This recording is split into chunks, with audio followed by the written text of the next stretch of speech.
तमाशापटांचा जमाना संपला. मराठी चित्रपटांना पुन्हा एकदा चांगले दिवस आले. नवनवीन लेखक दिग्दर्शक नव्या कल्पना घेऊन रसिकांसमोर येऊ लागले. पण आता लावण्यांऐवजी आयटम सॉंगचा वापर मनोरंजनासाठी होऊ लागला आणि प्रेक्षक त्यात रमूही लागले. पण चांगलं कथानक आणि सुंदर शब्द आणि संगीताचा मेळ असेल तर लावण्या आजही मनाला भुरळ घालू शकतात, हे नटरंग या चित्रपटानं दाखवून दिलं. अगदी तरुणाईलाही या लावण्यांनी ठेका धरायला भाग पाडलं. तमाशापटांचा अतिरेक बरा नव्हे, पण कधीतरी अशी तिखट मिरची सारखी झणझणीत लावणी ऐकायला मिळाली तर रसिकांच्या रसिकतेलाही एक चव येते. तेव्हा पाहूया ही झणझणीत लावणी आता वाजले की बारा.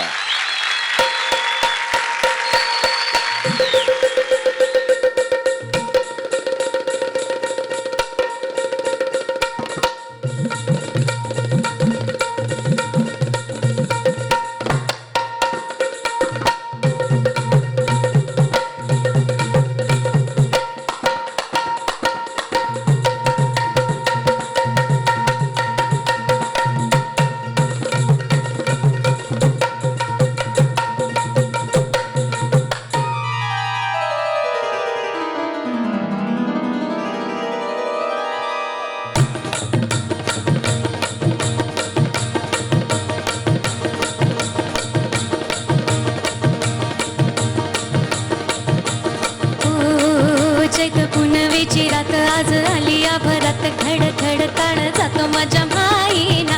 कथी कव कुठ कस जीव झालं येड पिस त्याचा नाही भर बस तोल राईना. राखली की मर्जी तुमच्याच वडील मी आले. फिरतीच्या या रंगीराया चिंबवले मी झाले.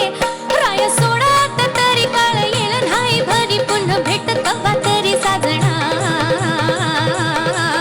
मला जाऊ द्या ना घरी, मला जाऊ द्या ना घरी, मला जाऊ द्या ना घरी, मला जाऊ द्या ना घरी. आता वाजले की बारा,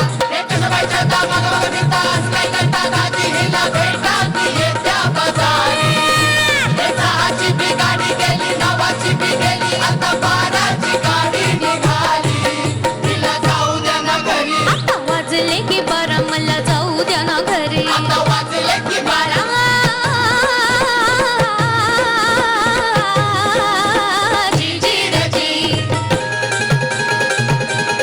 मला जाऊ द्या ना खरी,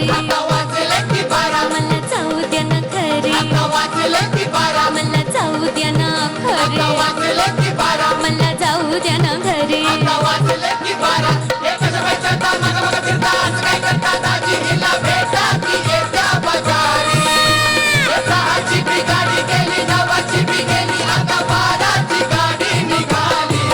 मला जाऊ द्या ना घरी. आता वाजले की बरं, मला जाऊ द्या ना घरी.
मला जाऊ द्या ना घरी आता वाजले की बारा आहो जाऊ द्या ना घरी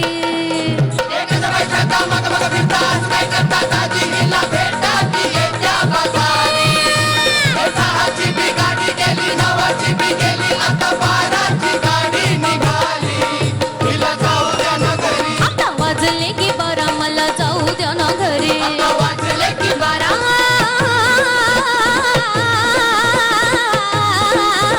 जी जी रे जी जी मस्त फुलवा, फार छान. थँक्यू. फुलवा, आज तू थोडीशी वेगळ्या भूमिकेमध्ये आहेस. म्हणजे ही लावणी जी तू नटरंग सिनेमात स्वतः कोरिओग्राफ केली आहेस, तिचं नृत्य दिग्दर्शन केलंयस, ती आज महाराष्ट्राची लोकधारा या मंचावर सादर करताना नक्की काय वाटलं? या प्रोग्रामला एक परंपरा आहे. म्हणजे मी खूप लहान असल्यापासून एक ऐकलेलं आहे, पाहिलेलं आहे. शाहीर साबळेंचा, चारुशिला ताई आणि सगळा जो ह्यांचा ग्रुप आहे ना, सगळे आपले पण आताचे मोठे मोठे आर्टिस्ट वरती आले आहेत तुषार. तर अशा प्रोग्राममध्ये स्वतःला परफॉर्म ॲज अ एक कोरिओग्राफर असून सुद्धा मला जी परफॉर्म करण्याची संधी दिली त्यासाठी मला खूप छान वाटतं. कारण मला नाचायला खरंच खूप आवडतं आणि मला खूप मजा आली आज. स्पेशली चारुशिला ताईंच्या बरोबर करताना किंवा त्यांनी सांगितलेला बाज पकडताना एक तर थोडं वेगळं वाटलं. कारण प्रत्येकाची स्टाईल वेगळी असते. त्यांचा पूर्ण ऑथेंटिक लावणीचा बाज आहे आणि ह्याच्यात त्यांनी सॅड्रिकला एंटर केलं होतं. आम्ही सॅड्रिक बरोबर ड्युएट्स आणि अशी, तर त्यामुळे तो थोडा वेगळा झाला प्रकार. Plus fun. अभिलाषा, लावणी म्हणजे महाराष्ट्राची शान. म्हणजे महाराष्ट्राच्या मातीचा गंध, तिचा ठसका सगळं व्यक्त होतं अगदी नेमकेपणे त्याच जोशात लावणीमध्ये. मग नेमका तो ठसका एका अमराठी गायिकेनं कसा काय पकडला आणि कसा काय तेवढ्या जोशात आमच्या समोर सादर केला? मैंने जो मेहनत किया इस गाने पर ये मैं ही जानती हूँ. एक एक वर्ड को मैंने अलग स्पीड से लर्न किया ये गाने में, क्योंकि इसका स्पीड बहुत ज़्यादा जी. है. तो मुझे समझ में नहीं आता था. तो तब जी मराठी के रिसर्च टीम ने मुझे मेरा बहुत साथ दिया उसमें. And I really thank them. उनके वजह से मैं ऐसे गा पा रही हूँ एकदम स्पीड में. पण ऑनेस्टली म्हणजे बेलाने हे गायलेलं गाणं चित्रपटात आणि आज लाईव्ह करताना मी इतकी खुश झाले होते रिहर्सल. अरे मला वाटलंच नाही की लाईव्ह करते, इतकी सुंदर गायली. कारण काय असतं जेव्हा लाईव्ह करतो तेव्हा परफॉर्मर गाणारा जो असतो त्याच्यावरही आणि आमचं नाचणं अवलंबून असतं. तो you are too good really. मतलब आपने जो कहा कि मेहनत आपकी पूरी तरह से रंग लाई, कहीं भी नहीं लगा कि कोई एक नॉन महाराष्ट्रीयन ये गा रही है. बहुत बढ़िया. Thank you so much. Thank you. तो फुलवा, अभिलाषा, आमच्या संपूर्ण टीम तर्फे थँक्यू व्हेरी मच. खूप थैंक खूप यू. आभार. Thank you so much. Thank you.